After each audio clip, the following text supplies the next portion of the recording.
Ito kakapal ang snow. Snow dito sa lugar namin. Walang nag-scoop ng snow dito, guys.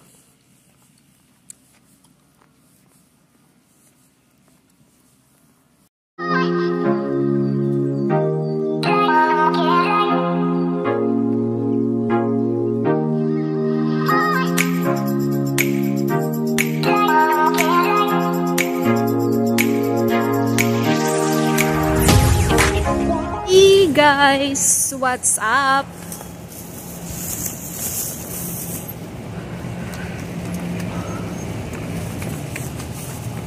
Yung ano ko, hininga ko, it's ano, may smoke.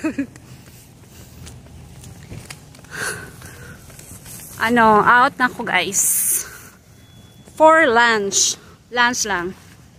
Uuwi ako ng bahay kasi I will check my husband kung okay lang siya. Na.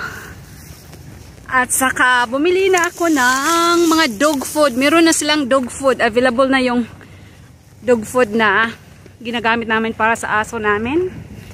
So, bumili ako.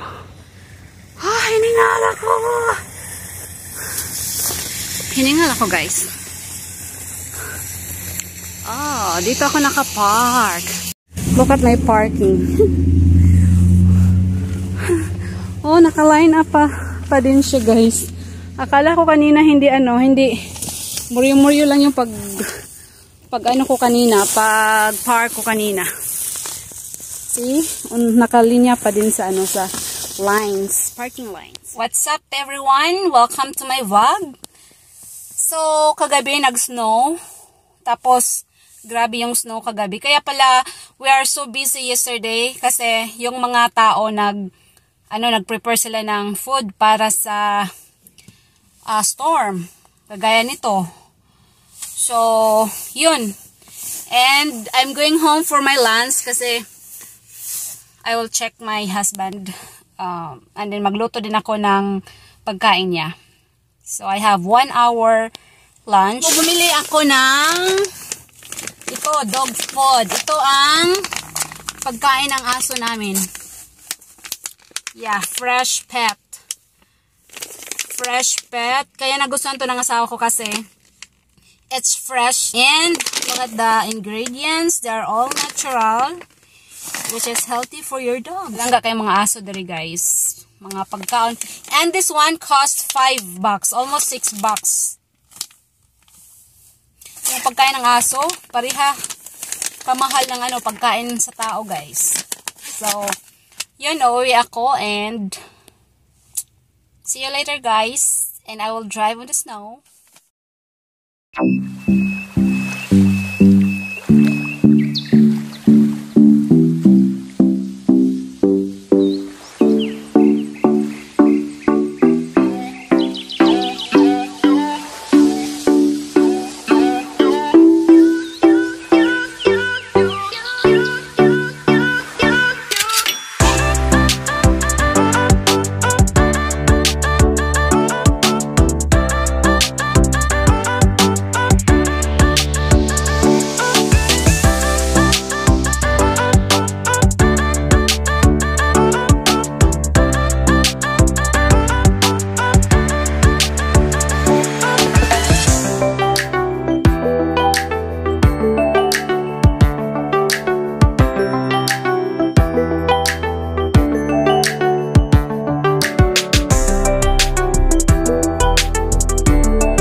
snowing. Let's back to work.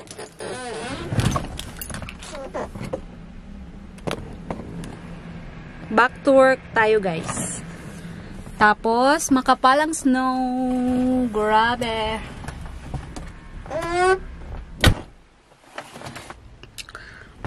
I'm here at my job again. And I still have 4 hours before mag-off ako. So, today is not that busy. Walang masyadong lumabas ng bahay. And, yes. And, I changed my outfit. Kasi yung red jacket ko is sobrang warm pag I'm inside the store. Tapos, para akong niluluto, guys. Sa warm. So, I changed this jacket. This one is still comfortable even if malamig sa labas. And when I get inside to the store, I am still comfortable. Hindi siya masyadong init. Kaya nag-change outfit tayo. So, off na ako, guys. It's already 5 o'clock in the afternoon. And it's getting darker. Tapos, ano pa rin? Snowy pa rin. And, maraming salamat sa inyong lahat sa pag-watch sa aking vlogs. Sa aming buhay dito sa Amerika. So, see you again sa aking next vlog, everyone. Bye!